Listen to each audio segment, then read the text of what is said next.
Polri pilih kasih, Putri Chandrawati mendapatkan hak istimewa sebagai istri jenderal. Pemirsa, banyak kejanggalan yang terjadi atas kasus pembunuhan Brigadir Yosua alias Brigadir J yang terjadi pada bulan Juli lalu. Hingga sampai saat ini misteri pembunuhan ajudan dari seorang jenderal belum diketahui secara jelas apa motif sesungguhnya. Banyak teka-teki dan pertanyaan yang ingin diketahui oleh publik karena masih menjadi misteri. Polri dituntut oleh masyarakat untuk membuka kasus ini secara jelas dan transparan. Namun, banyak hal yang membuat orang bingung termasuk saya sendiri akan mengikuti semua kisah dalam kasus pembunuhan ini di layar kaca. Banyak hal yang perlu menjadi catatan penting dalam pertaruhan nama baik sebuah instansi pemerintah Polri. Hingga sampai saat ini Polri telah menetapkan 5 tersangka terhadap kasus pembunuhan Brigadir Yosua atau Brigadir J. Mereka adalah Ferdy Sambo, Barada Richard Eliezer, Bribka Riki Rizal, Kuat Ma'aruf dan yang terakhir tersangka yang menjadi sorotan oleh banyak orang adalah Putri Chandrawati. Semua orang ingin tahu apa peran yang dimainkan oleh Putri Chandrawati dalam pembunuhan ini. Semua tersangka melanggar Undang-Undang Pasal 340 Subsider Pasal 338 Junto 55 dan 56 tentang pembunuhan berencana.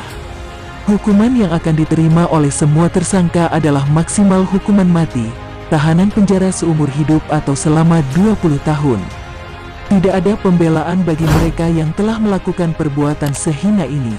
Polri pilih kasih, semua tersangka yang disebutkan di atas dan orang-orang yang tersangkut dalam kasus ini telah diamankan oleh polisi.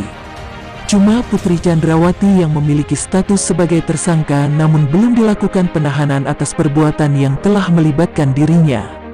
Polri memberikan alasan yang tidak bisa diterima oleh banyak orang, yaitu adanya surat keterangan sakit, gangguan kesehatan jiwa dan memiliki anak kecil.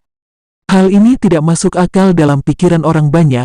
Kita semua tahu bahwa semua orang yang telah bersangkutan dengan masalah hukum maka statusnya akan sama dan harus mempertanggungjawabkan atas perbuatannya tersebut.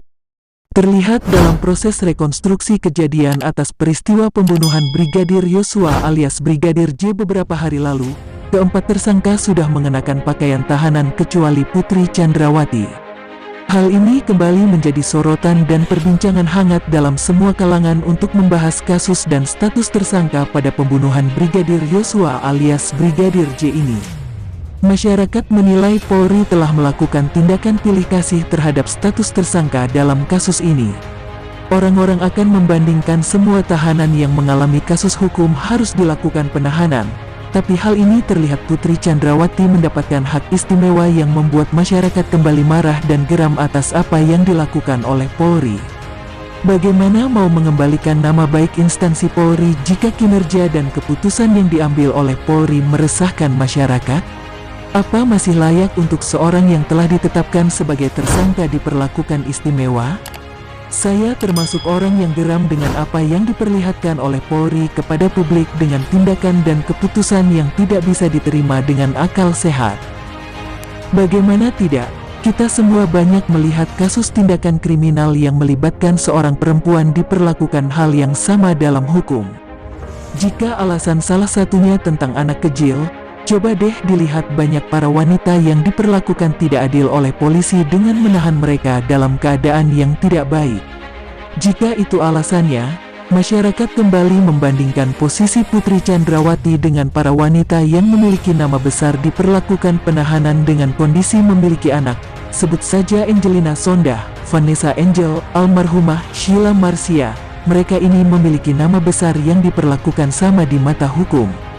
Selain itu kita kembali ke belakang dengan berbagai kasus para wanita dalam kehidupan biasa. 4 perempuan di NTB mendekam di penjara karena melempar pabrik tembakau dan mereka pun membawa serta anaknya ke dalam penjara. Kemudian Roci Satin Masyawaroh yang membawa anaknya berusia 1 tahun 6 bulan ke dalam penjara usai divonis 4 bulan pidana kurungan. Lalu ibu berinisial 6 yang berusia 25 tahun merupakan seorang warga Tanjung Selor Kabupaten Bulungan yang mendapatkan vonis 6 tahun 6 bulan penjara lantaran terjerat kasus narkoba.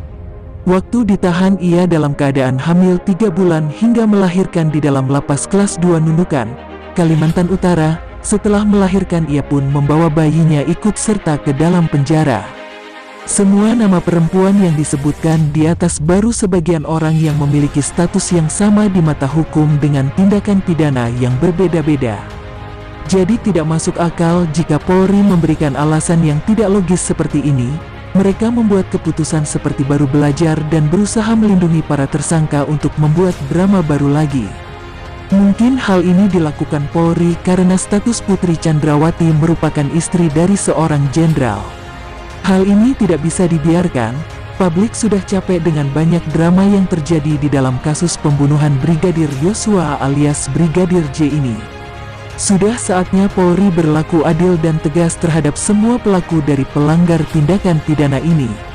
Siapa yang akan menjamin bahwa awal kasus ini telah dimulai dengan suatu kebohongan? Bagaimana masyarakat akan mudah percaya dengan apa yang telah diputuskan oleh Polri kali ini? Sungguh tidak masuk akal dan bertele-tele, tidak relevan dan sesuai dengan apa yang seharusnya diberikan kepada pelaku atau tersangka. Dengan status Putri Chandrawati sebagai tersangka dan posisinya masih berada di luar dan belum ditahan, saya ragu Polri akan melakukan kasus ini secara transparan dan terang benderang seperti dijanjikan.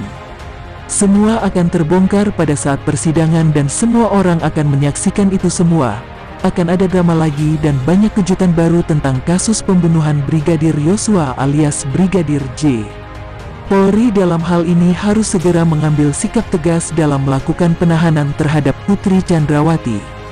Dengan ditahannya semua tersangka, maka mereka bisa merenungi perbuatan mereka di dalam sel. Mereka bertobat dan melakukan sikap yang benar untuk memperbaiki kehidupannya dan menajdi ruang yang bertanggung jawab atas perbuatan yang telah dilakukannya. Tidak ada habisnya drama kasus pembunuhan Brigadir Yosua. Semua akan segera terbongkar dengan jelas pada saat persidangan akan dimulai secepatnya. Banyak orang penasaran dengan kasus ini, apalagi dengan laporan adanya pelecehan seksual yang awalnya ditolak dan kini kembali jadi perbincangan. Banyak intrik dan permainan yang terselubung dari motif pembunuhan Brigadir Yosua. Hal ini dikarenakan kasus dilakukan oleh orang penting dan memiliki kekuasaan yang tinggi untuk semena-mena dalam menutup-nutupi kebohongan satu dan yang lainnya agar tidak terbongkar. Kita harus ingat bahwa sepandai orang menyembunyikan bangkai maka akan tercium juga bau busuknya. Terakhir saya ingin memetik sebuah kalimat dari pengacara keluarga Brigadir Yosua. Motif yang terjadi dalam kasus pembunuhan Brigadir Yosua alias Brigadir J hanya Tuhan dan Ferdi Sambo yang mengetahuinya secara jelas. Setiap perbuatan yang kita lakukan di dunia ini akan diminta pertanggungjawabannya di akhir kehidupan kita yang abadi nanti ketika berhadapan dengan Tuhan. Mari terus kita kawal kasus ini agar apa yang kita percayai masih memiliki akal sehat dan hati nurani. Kita semua berharap agar secepatnya terbongkar motif dari pembunuhan berencana ini yang menewaskan Brigadir Yosua alias Brigadir J. Kita masih percaya bahwa ada segelintir orang benar dan baik dalam menangani kasus ini. Salam untuk keadilan ditegakkan di negeri ini. Sekian dan terima kasih.